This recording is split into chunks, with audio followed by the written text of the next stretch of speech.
असा मी स्नॅक्सचा पदार्थ बनवत आहे। पाहायला गेलं तर तसा हा पदार्थ गुजरातचा आहे, पण हा पदार्थ आपल्या महाराष्ट्रामध्ये भरपूर असा फेमस झाला, अर्थातच भाकरवडी। ही भाकरवडी म्हणजे तुम्हाला जर परफेक्ट असं त्याचं सारण बनवायला जर आलं तर तुम्ही अगदी पहिल्याच प्रयत्नात परफेक्ट बनवू शकता।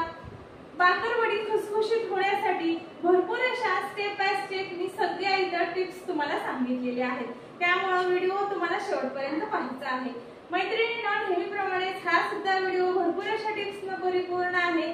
तर तुम्ही नवीन असाल आणखी आपल्या चॅनलला सबस्क्राइब केलं नसेल तर सगळ्यात अगोदर सबस्क्राइब करा, बेल आयकॉन प्रेस करा, म्हणजे मी टाकलेल्या नवनवीन रेसिपीचे नोटिफिकेशन मिळेल आणि आपल्या मराठवाडा किचन मध्ये जे रोज नवनवीन आणि पारंपरिक रेसिपीज बनतात त्या तुमच्यापर्यंत पोहोचतील। तर चला मग आता आपण वेळ कशाला घालवतोय, रेसिपीला सुरुवात करूया। भाकरवडी बनवण्यासाठी सगळ्यात अगोदर आपल्याला इथे लागतं ते सारण। तर आता त्याची तयारी म्हणून मी तुम्हाला दाखवते। सारण बनवण्यासाठी आपण जे साहित्य घेतलेलं आहे तेच तुम्हाला साहित्य। 2 चमचे तीळ घेतलेला आहे, 2 चमचे खसखस आहे, इथे आपण धणे घेतलेले आहे 1 चमचे, 1 चमचा लाल तिखट घेतलेला आहे, चवीनुसार इथे आपण साखर वापरणार आहोत, 1 चमचा आपण सुहाणा मसाला घेतलेला आहे, 1 वाटी इथं खोबरं घेतलेलं आहे, खिसलेलं मी बारीक खिसून घेतलेलं आहे, अद्रक लसणाची जाडसर अशी पेस्ट बनवून घेतलेली आहे 2 चमचे, 1 चमचा घेतलेला आहे जिरं आणि 1 चमचा बडीशेप आहे। जिरं साईजची इथे आपण शेव वापरलेली आहे, तुम्ही जाडसर वापरले तरी चालेल, पण शक्यतो तर शेव ही छोटीच वापरावी आणि चवीनुसार मीठ इथं घेतलेलं आहे। आता सगळ्यात अगोदर आपल्याला मसाला बनवून घ्यायचा आहे, त्यासाठी इथं मी गॅसवरती एक पॅन ठेवलेला आहे। गॅसची फ्लेम ही कमीच ठेवा, कमी ठेवून मस्त असे खरपूस आता मसाले भाजून घेणार आहोत। सुरुवातीला आपण 2 चमचे यामध्ये जिरं टाकलेलं आहे, 1 चमचा बडीशेप टाकून घेतलेली आहे आणि त्यामध्येच 2 चमचे धने टाकलेले आहेत। इथे तुमच्याकडे धने नसतील तर तुम्ही धनेपूड वापरली तरी चालेल। मंद आचेवर एक 5 मिनिट आता खरपूस असं हलकासा कलर बदलेपर्यंत हे सगळे मसाले आता इथं आपल्याला भाजून घ्यायचे आहेत। यामुळे काय होतं, मस्त अशी म्हणजे मसाल्याची चव ही खूप छान मस्त अशी भाकरवडीची लागते। तुम्ही जितका छान मसाला बनवून घ्याल तितकी मस्त अशी याची चव बनते।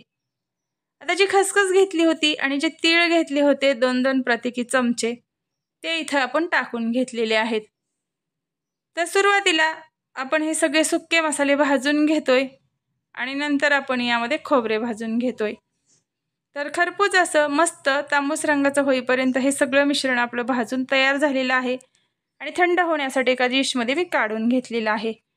आता जे सुकं खोबरं आपण इथे घेतलं होतं ते सुद्धा आपल्याला अगदी मंद आचेवर व्यवस्थित भाजून घ्यायचं आहे।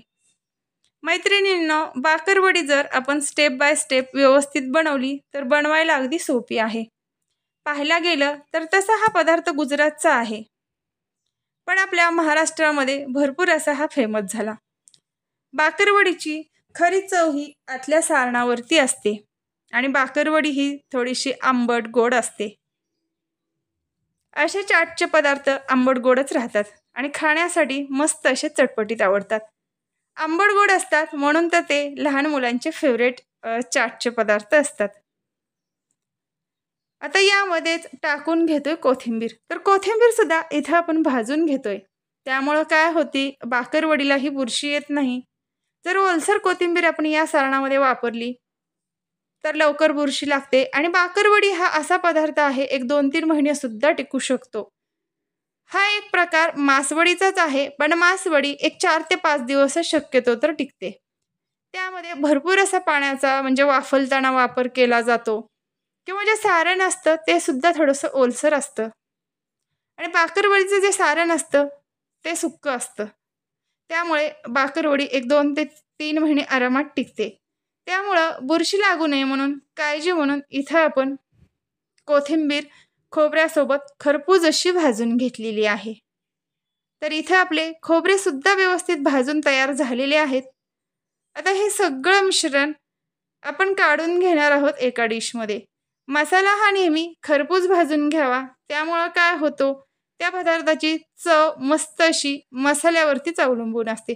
तुम्ही जितका छान भाजून घ्याल तितका मस्त तो पदार्थ लागतो। आता पूर्ण आपले खोबरे भाजून तयार तांबूस रंगाचे झालेले आहे। तुम्ही पाहू शकताय कलर सुद्धा त्याला अगदी तांबूस असा आलेला आहे। तर एका डिशमध्ये काढून घेतल्यानंतर आता इथं मी एक छोटा मिक्सरचा जार घेतलेला आहे। आता जे सुरुवातीला आपण सुके मसाले भाजून घेतलेले आहेत ते आपण एक 2 ते 3 मिनिट जाडसर अशी भरड त्याची बनवून मिक्सरला घेणार आहोत। तर इथे बघा एक 2 ते 3 मिनिट मिक्सरला हे सगळं मिश्रण मी फिरून घेतलेलं आहे। तुम्ही पाहू शकता व्हिडिओ दाखवल्याप्रमाणे अगदी जाडसर अशी याची भरड बनवून घेतलेली आहे। आता त्यामध्येच कोथिंबीर आणि खोबरं जे आपण खिसून घेतलेलं होतं ते त्यामध्ये टाकून घेतलं। आता यामध्येच आपण टाकून घेणार आहोत इतरही मसाले। मी सुरुवातीला तुम्हाला मसाल्याचं प्रमाण दाखवलेलं आहे त्या पद्धतीने आता इथे आपण सगळे मसाले टाकून घेणार आहोत। 2 चमचे मी 1 वाटी शेव घेतलेल्यापैकी 2 चमचे या मिक्सरच्या भांड्यामध्ये टाकून घेतलेले आहे। 2 चमचे लाल तिखट आणि 2 चमचे गरम मसाला टाकून घेतलेला आहे। अद्रक लसणाची जी पेस्ट आपण वापरली होती ती सुद्धा जाडसर भरड यामध्ये टाकून घेतलेली आहे। आणि यामध्ये आता टाकून घेतोय चवीनुसार मीठ। चमच्याने टाकण्यापेक्षा हाताने जर मीठ टाकलं तर आपल्याला नक्कीच त्याचा अंदाज येतो। चवीनुसार यामध्ये 2 चमचा मी साखर टाकलेली आहे। तुम्हाला आवडत असेल तर टाका, नाही टाकली तरी चालेल, पण बाकरवडी शक्यतो तर आंबट गोड तिखट अशीच चव त्याची खट्टी मिट्टी असते। तर आता हे सगळं मिश्रण आपण एक 2 ते 3 सेकंदच मिक्सरला फिरून घेणार आहोत। जास्त काही फार काळ म्हणजे मिक्सरला फिरून घ्यायचं नाही आणि बारीकही होऊन द्यायचं नाही।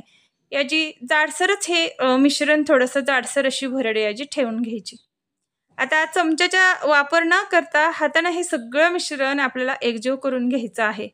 त्यामुळे काय होतं मसाला व्यवस्थित सगळा जो शेव, तीळ, धने म्हणजे जिरं जे काही आपण वापरलेलं आहे ते सगळं एकत्रित एकजीव होतं। आता जी शिल्लक आपली शेव राहिलेली होती ती सुद्धा या मिश्रणामध्ये आपण पूर्ण टाकून घेतली आणि परत एकदा आपण हाताने हे सगळं मिश्रण एकजीव करून घेतलं या पद्धतीने। नक्की तुम्ही या पद्धतीने बाकरवडीचं सारण करून बघा। अतिशय मस्त चविष्ट खुसखुशीत खमंग अशी खट्टी मिट्टी बाकरवडी तयार होते। तर इथे बघा पूर्ण हे सगळं मिश्रण आता आपण एकजीव करून घेतलेलं आहे। आता यासाठी जे पारीचं वरचं आवरण असतं त्यासाठी आपण पीठ मळून घेणार आहोत। त्यासाठी इथे मी 2 म्हणजे वाटी मैदा वापरलेला आहे। 2 म्हणजे मैदा वाटी वापरला आहे। त्यासाठी इथं आपल्याला 2-3 चमचे तांदळाची पिठी वापरायची आहे आणि अर्धी वाटी बेसन वापरायचं आहे। आणि गरम करून यामध्ये 2 चमचे आपण तेल वापरणार आहोत आणि चवीनुसार यामध्ये मीठ घेतलेलं आहे। सगळ्यात अगोदर इथं मी एक बाउल घेतलेला आहे आणि त्यामध्ये जो मैदा घेतलेला होता तो पूर्ण टाकून घेतलेला आहे। 2 वाटी मैद्यासाठी इथं मी अर्धी वाटी बेसन वापरलेलं आहे। अगदी हे परफेक्ट आहे। आता त्यामध्येच टाकून घेतलं आपण हे बेसन। तांदळाच्या पिठीमुळे काय होतं मस्त असे खुसखुशीत जे वरचं आवरण असतं ते लागतं। त्यामुळे इथं 2 चमचे आपण तांदळाचं पीठ टाकून घेतलेलं आहे। तुमच्याकडे जर तांदळाचं पीठ नसेल तर तुम्ही 2 चमचे कॉर्नफ्लोअर वापरा, त्यामुळे सुद्धा बाकरवडी मस्त अशी खुसखुशीत बनते। चवीनुसार त्यामध्ये टाकून घेतलेलं आहे मीठ। आणि आता जे सुरुवातीला मी तुम्हाला दाखवलं होतं तेल ते कडकडीत अगदी गरम करून घेतलेलं आहे तेलाचं मोहन आणि ते त्यामध्ये टाकून घेतलेलं आहे।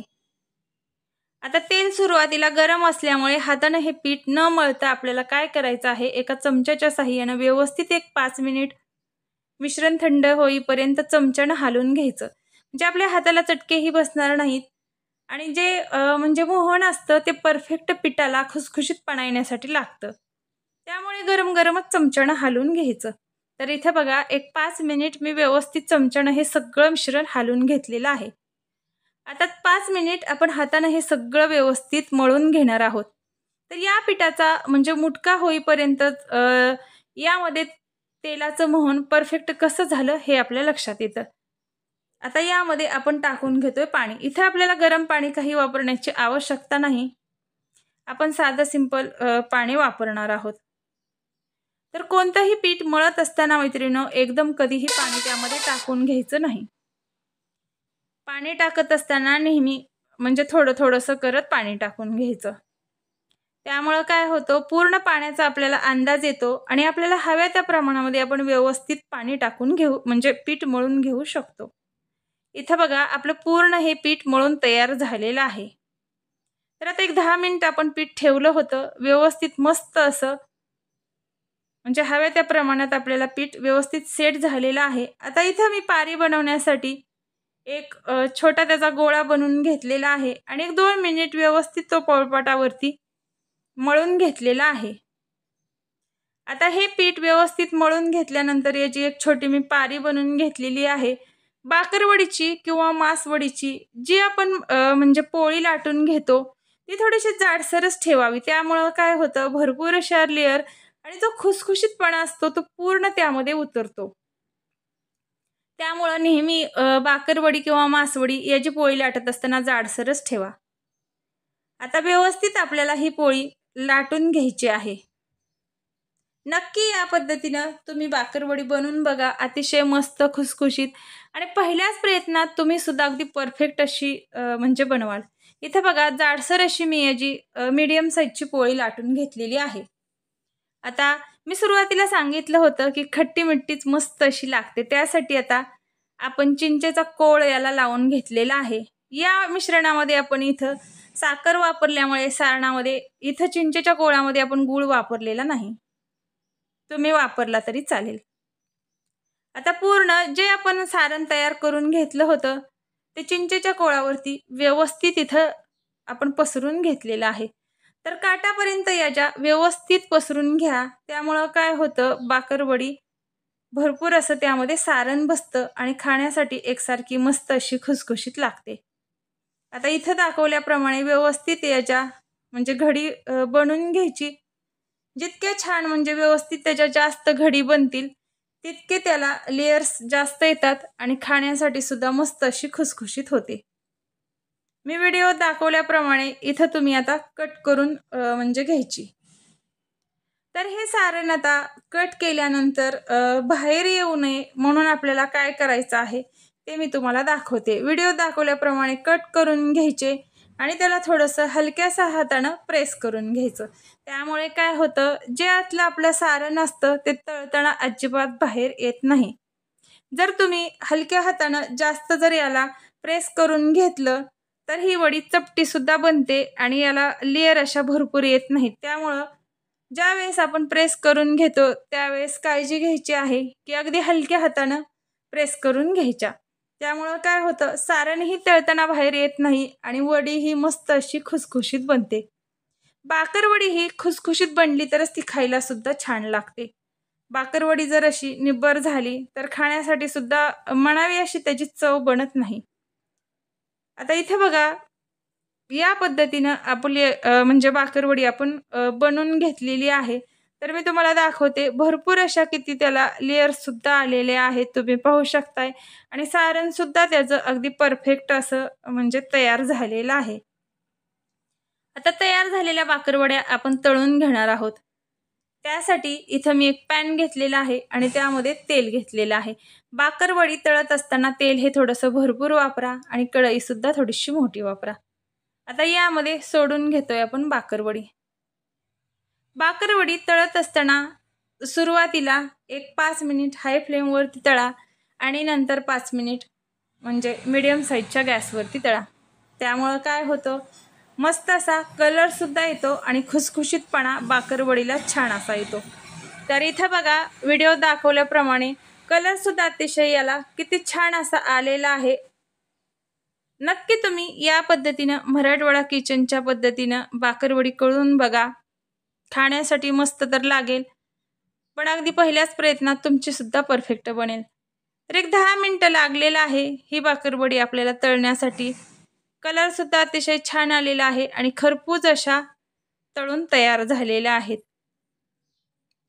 तळणीच्या पदार्थाचे नेहमी तेल हे व्यवस्थितच नितळून घ्यावं, त्यामुळे काय होतं तो पदार्थ म्हणजे फार काळ टिकून तर राहतोच पण तेलकट सुद्धा बनत नाही आणि फार काळ आपण ठेवला तर त्याचा वास सुद्धा येत नाही, त्यामुळे व्यवस्थितच तेल नितळून घ्यावं।